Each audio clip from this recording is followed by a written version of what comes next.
चौधरी अजीत सिंह जी भारत की राजनीति का वह चमकता सितारा जिनकी सांसों में धरती धड़कती थी और आंखों में बसते थे देश के अन्नदाता।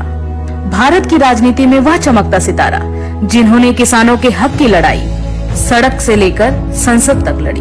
हमने हमेशा किसानों मजदूरों के हितों के लिए संघर्ष किया है और हम समझते हैं आगे उनकी समस्या कुछ गलत है। अब हम किसानों को अपनी फसल का उचित दाम दिलाने के लिए संघर्ष करेंगे। मैं मंत्री होने से मुझे बहुत उपहार आजकल मिलते हैं, लेकिन एक उपहार जो किसान ने मुझको दिया है, इससे प्यारा उपहार, इससे ज्यादा कीमती उपहार कोई मुझे 45 वर्षों के बेहतरीन राजनीतिक जीवन में 7 बार सांसद और 4 दफा केंद्रीय मंत्री रहे देश के पहले IITN राजनेता जनता के दुलारे चौधरी अजीत सिंह जी का जन्म मेरठ जिले के भदौला गांव में हुआ था। वे बचपन से ही मेधावी थे। लखनऊ विश्वविद्यालय से BSc की परीक्षा उत्तीर्ण करने के बाद उन्होंने उस समय के सर्वोच्च तकनीकी संस्थान IIT खड़गपुर से electronics and electrical communication engineering में BTech की डिग्री प्राप्त की। 1967 में श्री अजीत सिंह जी उच्च शिक्षा के लिए अमेरिका चले गए, जहां इलिनॉय इंस्टीट्यूट ऑफ टेक्नोलॉजी से MS की डिग्री प्राप्त करने के बाद प्रतिष्ठित कंपनी IBM में कंप्यूटर वैज्ञानिक का पद हासिल किया। भारत में पिता चौधरी चरण सिंह जी की बीमारी के चलते अपने दायित्व को निभाने के लिए स्वदेश वापस लौट आए। भारत की राजनीति में वह दौर आया जिसने अचानक से अजीत सिंह को चौधरी अजीत सिंह बना दिया। राज्यसभा से अपने राजनीति की शुरुआत करने वाले चौधरी साहब को उस समय बड़ा धक्का लगा जब किसानों की शान चौधरी चरण सिंह की मृत्यु हो गई। देश ने एक जननेता खो दिया और चौधरी अजीत सिंह ने अपने पिता को बहुत बड़ा दायित्व अब पूरी तरह अजीत सिंह जी के कंधों पर था। चौधरी चरण सिंह जी के अनुयायियों के प्यार और विश्वास के साथ ही अपनी समझ और विरासत में मिले संस्कारों के बल पर उन्होंने अपनी जिम्मेदारी को कुशलता से निभाया। साल 1989 में देश बड़े राजनीतिक घटनाक्रमों से गुजर रहा था। तत्कालीन जनता दल का गठन जनता पार्टी, जन मोर्चा, लोक दल ए और लोक दल बी के विलय से हुआ था। देश में भ्रष्टाचार के विरुद्ध ऐसी हवा चली कि केंद्र में मौजूदा सरकार का पतन हो गया और विश्वनाथ प्रताप सिंह के नेतृत्व में जनता दल की सरकार बनी। जनता दल की राजनीति में चौधरी अजीत सिंह जी को उद्योग मंत्री बनाया गया। 1991 में चौधरी साहब ने औद्योगिक नीति का ड्राफ्ट तैयार किया। जब देश में आर्थिक संकट आया तब इस औद्योगिक नीति को लागू किया गया। उदारवादी नीति में नए भारत में हुए आर्थिक और औद्योगिक विकास का श्रेय चौधरी साहब को जाता है।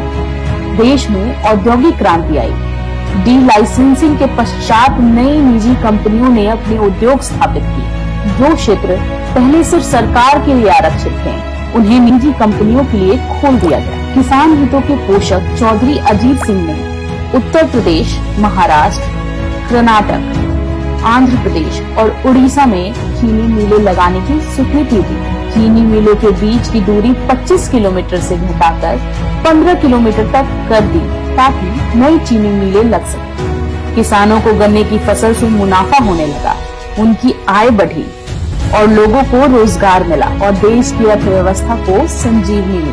1995 में नरसिम्हा राव सरकार में चौधरी अजीत सिंह खाद्य मंत्री बनाए गए। उन्होंने पहली बार इथेनॉल को वाहनों में पेट्रोल के साथ ईंधन के रूप में प्रयोग करने के लिए पेट्रोलियम मंत्रालय से 5% का सम्मिश्रण स्वीकृत कराया। अटल सरकार में कृषि मंत्री रहते हुए भी उन्होंने कुछ ऐसे रिफॉर्म्स लागू किए जिनसे किसानों को आर्थिक और मानसिक रूप से सुदृढ़ होने में मदद मिली। कृषि मंत्री के पद पर रहते हुए रबी फसलों के समर्थन मूल्य में वृद्धि करवाई। कृषि उपजों के एक राज्य से दूसरे राज्य में ले जाने पर लगी रोक हटवाई। UPA सरकार में उड्डयन मंत्री रहते हुए उन्होंने एयर इंडिया के हड़ताली पायलट्स की हड़ताल बिना झुके समाप्त करवाई। चौधरी अजीत सिंह जी के प्रशासनिक अनुभव और नेतृत्व से न सिर्फ सरकारी एयरलाइंस घाटे से उभरे बल्कि भारतीय हवाई सेवाओं को नए स्तर पर पहुंचाया गया। उनके राजनीतिक कद का अंदाजा इसी बात से लगा सकते हैं कि उत्तर प्रदेश में उनकी धमक ऐसी थी कि उन्हें साथ लिए बिना किसी भी राजनीतिक दल के लिए सरकार बनाने की बात अधूरी थी। वर्ष 1989 का दौर हो या वर्ष 2020-21 का, किसान और कमेरा वर्ग के हितों के लिए सदैव अग्रणी रहना चौधरी अजीत सिंह जी के कार्यशैली में शामिल था। अजीत सिंह उन नेताओं में से थे जो हर मौसम में एक जैसे रहते थे।